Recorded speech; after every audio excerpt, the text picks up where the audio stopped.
sistem penyerbuan berpikir terhadap dunia Islam, bagaimana mengacaukan pikiran Islam. Ya termasuk kemarin yang ditanyakan oleh Kiai Fahruddin ini, dalam rangka mengacau pikiran Islam, dibikin perpecahan. Orientalis dalam kitab ini disebutkan bahwa tujuan Yahudi Zionis cuma dua. Satu, gharsus sukuk fi qulubil mu'minin. Gharsus sukuk fi qulubil mu'minin. Tanamkan kebingungan umat Islam terhadap ajaran Islam.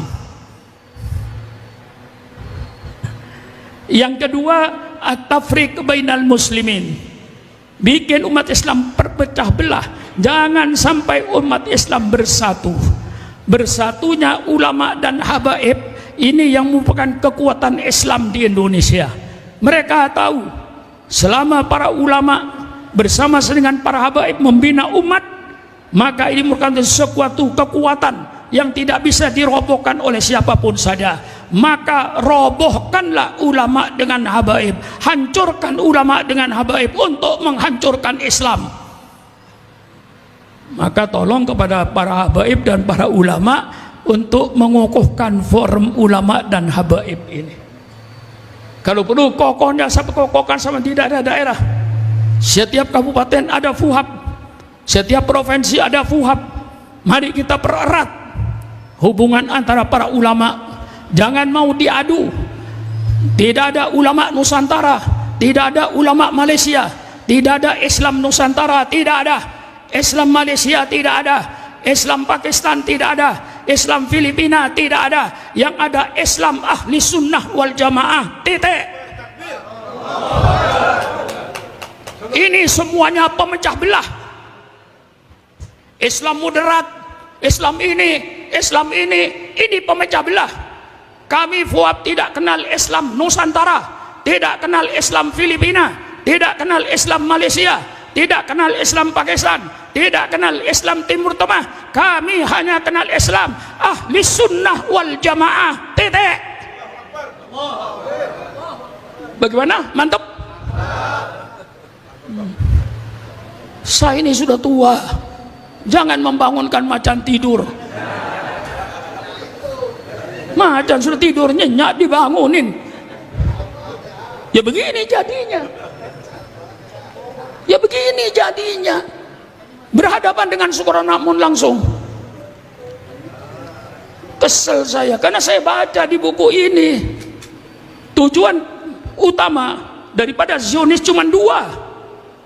Gharsus sukuk fi qulubil mu'minin.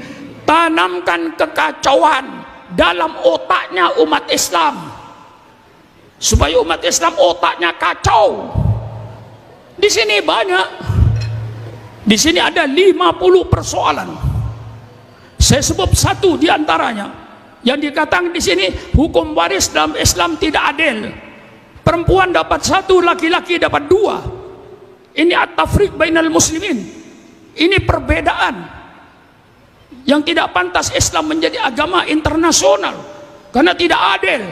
Masa perempuan dikasih satu, laki-laki dikasih dua, padahal laki-laki yang kuat yang bisa cari duit, perempuan yang lemah malah dikasih satu. Ini diskriminasi. Dalam buku ini ditulis, saudara, ketika zamannya Pak Munawir itu dibicarakan supaya ayat Quran ditinjau kembali. Lidzakari mitratul unsayain. Saya datangi ke kantornya, saya datangi dia.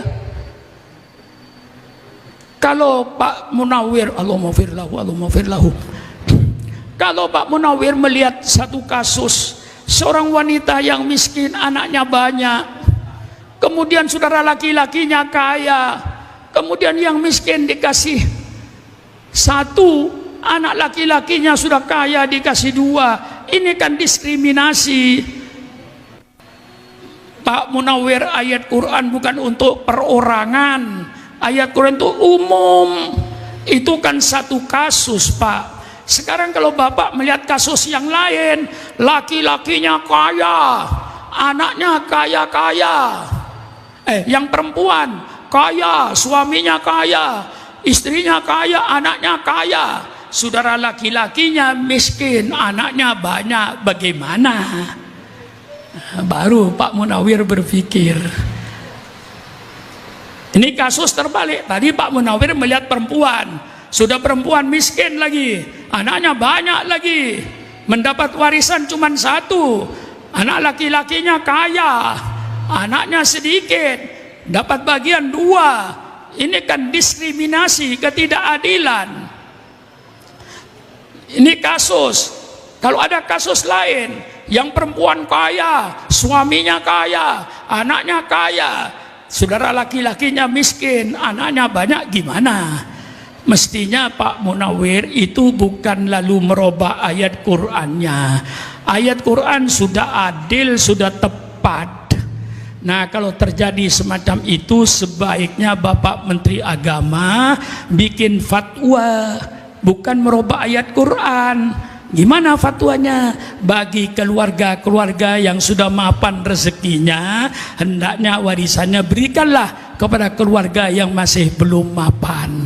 Fatwa itu tidak ada larangan.